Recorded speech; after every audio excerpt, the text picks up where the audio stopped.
Jean Lambert Gatare yari umunyamakuru w'umuhanga mu Rwanda uzwi cyane ku bwitange n'ubushishozi yakoranaga umwuga w'itangazamakuru.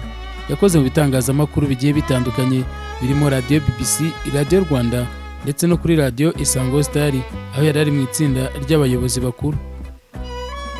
Mu buzima bwe bwite, Jean Lambert Gatare yari yarashakanye n'umugore we wa mbere, bakaba barabyaranye abana batatu, umukobwa witwa Gatare Sandrine n'abahungu babiri. Nyuma y'urupfu rw'umugore we wa mbere mu Kwakira umwaka wa 2016, Gatare yasezeranye imbere y'Imana na Nikuze Odette ku itariki ya 26 Ukuboza umwaka wa 2017 mu birori byabereye muri Kiliziya Saint Michel mu mujyi wa Kigali. Mu mwuga we Gatare yakoranye n'abanyamakuru batandukanye barimo Tidjara Kabendera wamushimiye kuba yaramufashe akaboko akamwereka uko akazi gakorwa. Jean Lambert Gatare yibukirwa ku bwitange n'ubushishozi yakoranaga umwuga w'itangazamakuru ndetse no kuba yarabaye umuyobozi mwiza wa Radio Isango Star. Gusa si ibyo gusa, kuko Jean Lambert Gatare ni umufana ukomeye w'ikipe ya Rayon Sports kandi yakuze avuga ko gukunda iyi kipe ari ibintu bimurimo, ndetse ngo kuva akiri muto cyane ko yagiye atanga n'ubuhamya yuko Rayon Sports yamurokoye, cyangwa se gukunda ekipe ya Rayon Sports byamurokoye urupfu, nyamara uwo bari bari kumwe we akaza kwitaba Imana kubera atarazwi cyane mu gukunda ekipe ya Rayon Sports. Mu buzima bwe kandi, Jean Lambert Gatare yahuye n'ibizazane bikomeye, aho mu mwaka wa 2016 nyine yapfushije umugore we wa mbere wari umaze igihe arwaye impyiko. Nyuma y'umwaka umwe gusa, mu mwaka wa 2017 yahisemo kongera gusezerana imbere y'Imana n'umukunzi we mushya Nikuze Odette.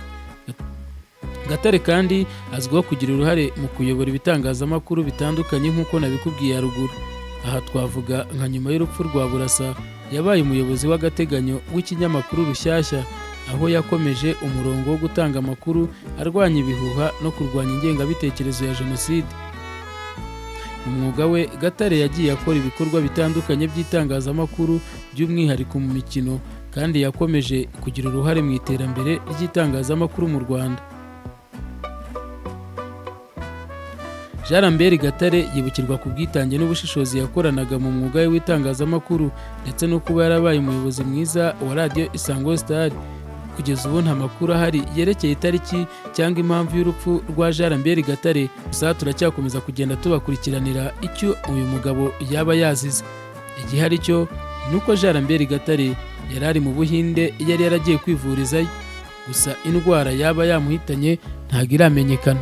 Niza kumenyekana turaza kuyibagezaho. Icyo nagusaba ni ugukora subscribe aha kuri Izacu Football TV.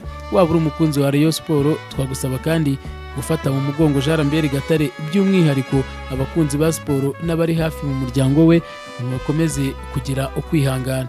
Nitwa Tripoti, ura subscribe hano kuri Izacu Football TV, tukomeze tugende tubana umunsi ku munsi.